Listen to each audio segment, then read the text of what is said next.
There are different chapters in the bankruptcy book. Chapter 7, Chapter 13, Chapter 11. For individuals, Chapter 11 never applies. Chapter 11 is a corporate reorganization. If that corporation is no longer going to reorganize, if it's just not a viable business entity anymore, they liquidate it. And they liquidate a corporation with the provisions of Chapter 7. But Chapter 7 has other unique attributes for individuals. They certainly don't liquidate you. In fact, you get to keep a lot of your property or all of your property. A Chapter 7 is known as a fresh start or straight bankruptcy. The purpose of a Chapter 7 is to get yourself out from under debt that you simply can no longer afford to pay. There are a lot of provisions in a Chapter 7 that help you.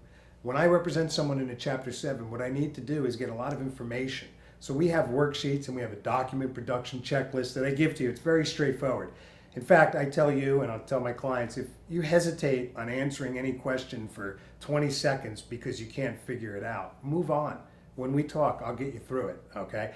Basically, get me as much of the information that's on those sheets as you possibly can, and we move forward. With the bankruptcy document checklist and your information sheet, I have a software program. We run the forms and the data that the bankruptcy code will require, and we determine that you're eligible for a Chapter 7. A Chapter 7 allows you to wipe out your debt, keep your personal property, and move forward with a fresh start. It may seem strange to you that you can do this, but it's real, and it's true, and it's very, very beneficial to people. One of the key subjects in a Chapter 7 or in any bankruptcy case is exemptions. Basically, I describe exemptions as property that's exempt from the hands of creditors, stuff I get to keep. You get to keep a value of jewelry, a value of your household possessions, your couch, your dining room set, your kitchen set. We get a value for that property that you give us based on, an approximation of what you might sell it for on eBay. And using that value, we apply the exemptions in Chapter 5, not 7, but in Chapter 5 is where the exemptions are. I can take those exemptions and apply it to your property and you get to keep it. The purpose of a Chapter 7, again, is to get a fresh start.